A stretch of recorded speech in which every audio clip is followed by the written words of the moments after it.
nessa edição do nosso programa Sim para a Literatura, eu recebo com muita satisfação, aqui no estúdio da Rede Sim Televisão em Linhares, Luciana Medeiros dos Santos. Luciana é professora e membro fundadora, né, da Academia de Letras, Capixaba de Letras da Diversidade, que é um projeto bem interessante, que nós temos o prazer de conhecer e trazer, né, aqui como pauta do nosso programa Sim para a Literatura, para compartilhar com vocês o propósito, né, o objetivo e a intenção desse grupo, que é também, assim como nós aqui do programa Sim para a Literatura, aproximar as pessoas dos livros. Luciana, bem-vinda. Que correria, hein, Luciana? Saiu cedinho lá de Vila Velha, né? Foi 5h50, a gente já estava dentro do ônibus. Na rodoviária de Vitória. Isso, rumo a Linhares. Seja bem-vindo ao programa Sim para a Literatura, que bom ter você aqui. Obrigada, igualmente. É uma pergunta que eu costumo fazer até para ter como referência, né, para nosso telespectador. Como é que esse contato seu com o livro, como é que surgiu na sua vida, Luciana? Foi mais cedo, foi um pouco mais tarde, como é que foi? Na verdade, o meu contato com os livros se deu na alfabetização, com a professora chamada Solange, mas eu me envolvi com a escrita e com a literatura de uma forma diferenciada, inusitada, eu posso dizer. O que veio primeiro? Eu sou carioca e nascida e criada no samba. Então, Dona Ivone Lara, como compositora, as músicas, a melodia, a poesia me chamava muita atenção. Você conheceu Dona Ivone Lara ou você só ouvia aquilo que ela fazia? Não, conhecia. Conheceu? Da gente mesmo? Frequentar os espaços, berço do samba carioca, né? Então, isso sempre fez parte da minha vida. Então, na Academia Capixaba de Letras da Diversidade, ela é minha patronesse. Eu escolhi Dona Ivone Lara por conta disso. Então, foi uma forma diferente de eu ver a literatura. Não através do livro, mas através da música e da oralidade e dela ser compositora. Ok. Ou seja, você já garantiu um território bem bacana no Paraíso, né? Você conviveu com a Dona Ivone Lara. Que maravilha. Tem algum destaque em termos de livro que você consegue, assim, lembrar? Quando eu estava ainda no meu ensino médio, eu lembro que a gente tinha que ler os clássicos. Eu até comentei com os colegas da academia que eu sempre tentei fugir muito do padrão dos clássicos, porque eles eram obrigatórios. Então, eu tento inovar, trazer para mim assim, o que eu vou usar agora, para o meu dia a dia. Foi quando eu separei esses 2 livros, que são os que estão sempre no meu sofá, e meus filhos falam assim: mãe, mas a senhora está sempre lendo os mesmos livros? Eu falo assim, eu preciso. Eu sempre faço uma busca daquilo que eu estou precisando naquele momento. Então eu volto Você está falando do Isamitiba, né? Isso. Quem Ama Educa, a gente vai colocar aqui a foto também, para aproximar mais. E do Gabriel Chalita, o livro dos sonhos, que eu vou colocar aqui também. Isso. Tá? Gabriel, nesse livro, ele fala sobre... São 6 lições que têm a ver com cidadania, fraternidade, generosidade, ética. Porque a gente vive numa sociedade que atualmente está muito doente. Então esse livro me ajuda. Por isso que eu falo, no dia a dia eu busco aquela literatura que me marca, que vai me ajudar. Que ajuda você a reorganizar suas energias mentais. Isso. É mais ou menos isso? E eu tenho 2 filhos adolescentes. Então eu vou no Isamitiba quase que diariamente para lidar com eles e com a minha rotina. Eu ainda estou na escola, eu sou professora readaptada, então eu atuo na biblioteca, eu ajudo no pedagógico. Então, Isamitiba e Gabriel Chalita são meus alicerces no momento. Eu sou de uma família de professores, né? E existe meio que uma confusão na sociedade brasileira sobre quem é que educa, a família ou a escola. Ambos é 50%. 50% cada? 50%. O aluno, a gente costuma falar assim, eu falo para o pai, né? Falava quando eu dava aula, você conhece o seu filho. Mas tem valores que o aluno, o estudante já tem que levar para a escola. Tem que levar. Tem que levar. Tem que levar, porque na nossa formação acadêmica, a gente não é preparado para lidar com a criança que está chegando assim, enquanto o eu dele, daquela família. A gente recebe um grupo bem diferenciado. Então, que a gente fala, mãe, se puder mandar educadinho pra gente, o dá licença, por favor, bom dia, obrigado. Aí a gente entra com as matérias, com a informação, com a troca. Até o compartilhamento do conhecimento, isso, né? A criança, quando ela traz essa base de casa, ela vai interagir, ela vai ajudar o outro. A gente fala eu sou do tempo da formação com Vygotsky, né? De que a criança aprende brincando, aprende com o outro. Então, quando ela traz essa base, para a gente é um sucesso, até na aprendizagem. O exercício de leitura, uma pesquisa assim, que a gente faz permanentemente, eu falo que é um trabalho empírico, né? Que para nosso telespectador entender, o trabalho empírico é aquilo que você aprende com o dia a dia, com a observação, né? Não é aquela pesquisa científica. Não. Mas também tem pesquisas que mostram que os estudantes que já traz de casa, por exemplo, o contato com os livros, o hábito da leitura, e que a escola é obrigada a fazer isso, né? Constitucional. Esses grupos de estudantes que têm mais acesso a esse universo da leitura, do lúdico e tal, normalmente eles têm uma relação mais positiva com os colegas da escola, que a gente poderia colocar no sentido horizontal, e também com professores, com pedagogos, com diretores. Você percebe isso na sua realidade? O tempo todo, o desempenho deles é outro. Eles conseguem... Inclusive o desempenho em termos de nota em todas as disciplinas. Todas as disciplinas, todas as disciplinas. Eles interagem bem na escola, tornam-se acolhedores com os alunos novatos, são colaboradores. Não é o chamado dedo duro, não. Quando a gente fala colaborador, são solidários, são mais humanos. A gente diz assim, são contra a prática do bullying. A criança leitora, ela fica totalmente civilizada e humanizada. A leitura e a escrita são ferramentas de sustentação da sociedade. A gente vive, você colocou muito bem aí no início da sua fala, a gente está vive uma sociedade um pouco adoecida assim. E que muitas vezes é violência, né? Essa questão das fake news, esse lado meio apodrecido das redes sociais, esse lixo eletrônico que se espalha por aí, principalmente nos grupos de WhatsApp e tal.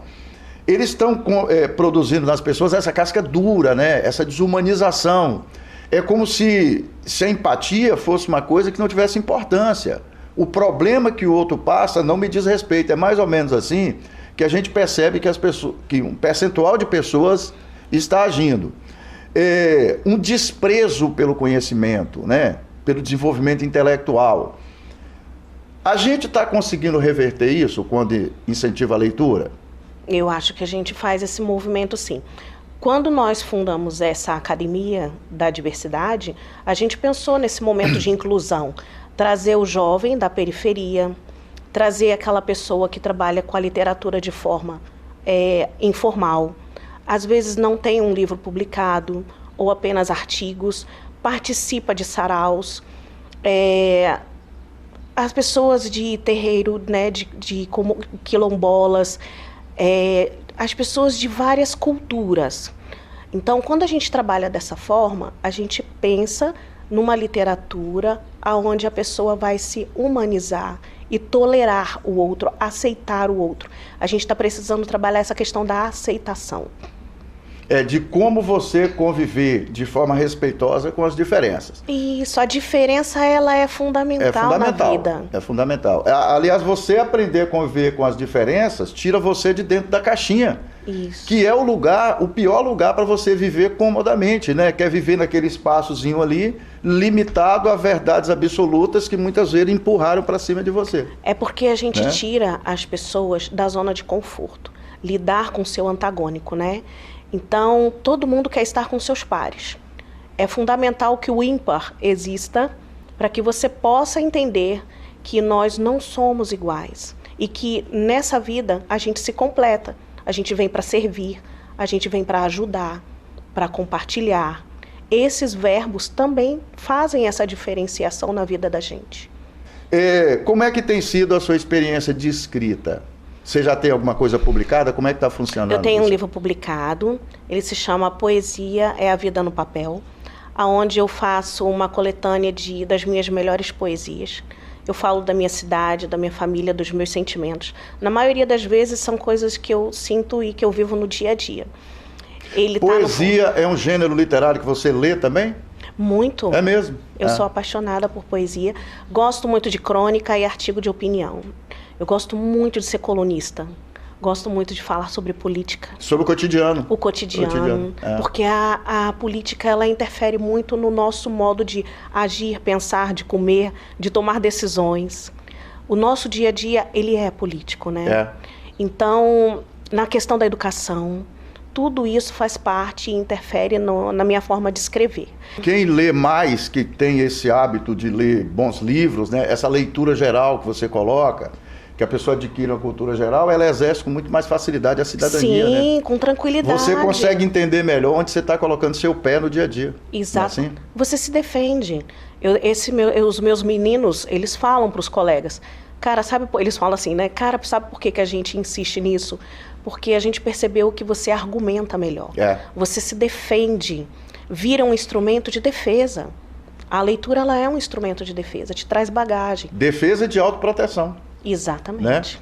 Né? Por que a Academia Capixaba de Letras da Diversidade? Luciana, você é a presidente. Isso, a ideia foi minha. Eu juntei amigos escritores. Nós tivemos muitas baixas, né? Porque o pessoal achou assim uma temática um pouco sensível, né? Para você levar à frente. Os que ficaram estão juntos, nós estamos juntos até hoje. Somos um grupo com 16 escritores. Tem um colega também da rede que trabalha comigo, que ele é o nosso tesoureiro. Rede? A nossa rede de literatura. De literatura, ok. Ele é nosso colega, assim, ficou como tesoureiro. Círculo de relacionamento. Isso, é só ele que não é escritor. Tá, ok. Então, a gente formou um grupo e a gente pensou o seguinte, essa academia vai ser um diferencial, um marco. Por quê? Nós vamos fugir ao padrão. Vamos tentar fugir ao padrão, dar oportunidade para quem está invisível na sociedade, para aquele que não se encaixa. Ou eu posso ousar um pouquinho dizer, aquele que ninguém quer, a gente vai querer. E mostrar para a sociedade que essas pessoas existem, essas pessoas produzem e essas pessoas são capazes. E a gente mostra isso na academia. Qual é o principal objetivo da academia, além de acolher essa diversidade? O que vocês... Eu vou traçar aqui um outro caminho para chegar aqui numa pergunta.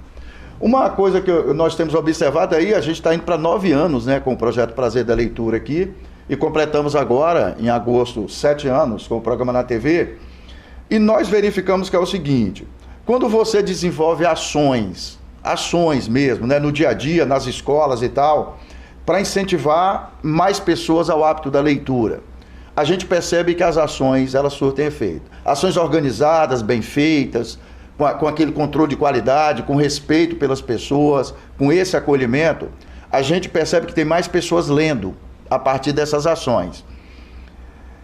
A Academia de Letras pode desenvolver esse papel de desenvolver ações nas escolas, em eventos, até para falar com as pessoas.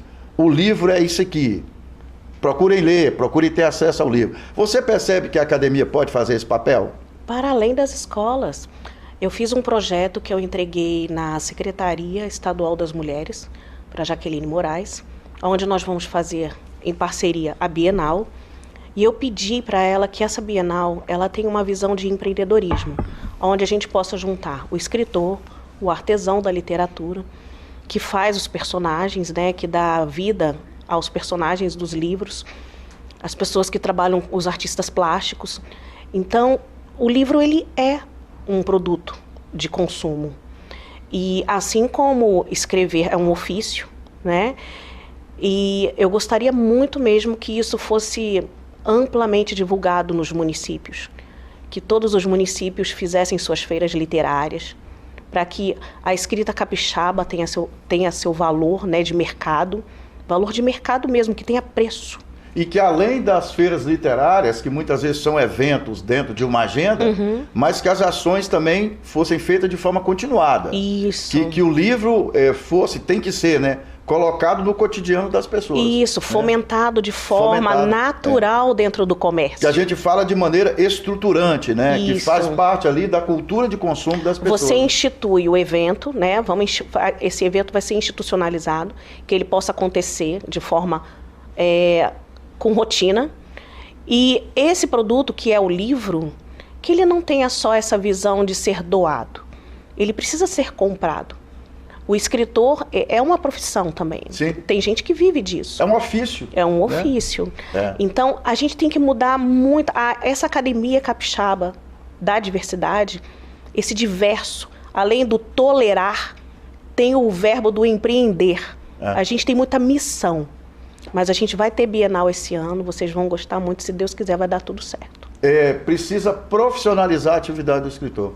A nossa sociedade entender, tudo bem que às vezes para incentivar o hábito da leitura, a gente faz campanhas de doações de livros. Porque também a nossa sociedade lê as pessoas, né? Leia-se que são pessoas na sociedade. A sociedade não existe sem as pessoas. A gente tem muito essa coisa de livros que ficam enfeitando estante na sala. Tem. Livros guardados dentro de caixas de papelão, muitas vezes jogados num canto da despensa. É preciso colocar o livro para circular. Mais pessoas lendo estimula mais pessoas a escrever com qualidade. Uma sociedade leitora estimula mais pessoas a escrever. O que eu gostaria muito de ver seriam líderes comunitários de bairros, sabe? Eu tenho um sonho assim, em que eles pudessem colocar nas praças, todo domingo, livros, para que as pessoas pudessem manusear, observar, sentar, tentar ler, se conhecer, se descobrir. Pode parecer utopia, mas eu acho que é algo possível. É popularizar o livro e aproximar o livro cada vez mais das população, porque o livro ele é um objeto caro.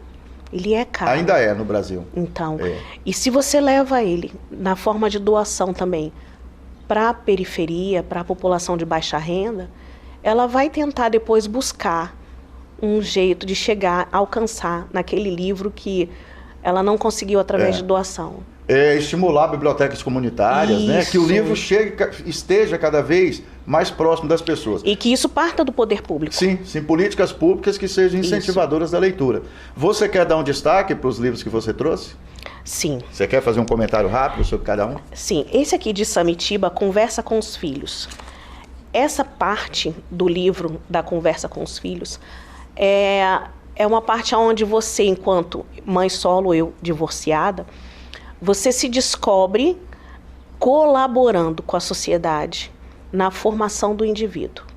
Você prepara ele para estar inserido no mundo e de uma forma que o retorno para você, enquanto membro da família, seja satisfatório. Eu costumo falar assim para as minhas colegas também, que são professoras: meu telefone não toca. Por que meu telefone não toca? Porque esse livro me deu base. Deu base de sustentação na educação. É um livro que eu indico. Gabriel Chalita, O Livro dos Sonhos. E vereador pela política, né, em São Paulo? Ele foi secretário de Educação. Ele é bacharel em Direito. Isso. Tem muitos livros publicados. Tem um que é muito bacana dele, que são Mulheres que Mudaram o Brasil. E ele é maravilhoso. Esse livro, ele traz uma questão de ética, de valores. É um livro também que eu recomendo. Dois caras que eu tive a oportunidade de assistir palestra dele. O Samitiba em Belo Horizonte, quando eu morava lá, e o Chalita em São Paulo. Uma vez que eu fui no evento lá, ele estava lá palestrando. Por gentileza. Aí você vê que diverso. Eu tenho 2 homens como referência para eu trabalhar no meu dia a dia, e a minha formação escrita e de oralidade veio do samba. Olha como que é diverso esse mundo da literatura. Eu viver da letra do samba, gostar da melodia, da poesia, e usar Samitiba e Gabriel Chalita para o meu dia a dia. Luciana, muito obrigado por nos ajudar, né, a brilhantar cada vez mais a agenda de entrevistas do programa Sim para a Literatura. Agora, eu sempre digo aqui, a porta está aberta, né? Por favor, venha mais vezes. Com prazer. Bom? Assim que dinamizar a academia, vamos trazer os outros membros, né, para participar com a gente. Isso, a gente pode combinar isso, trazer o grupo. Obrigado por ter vindo. Obrigada a você.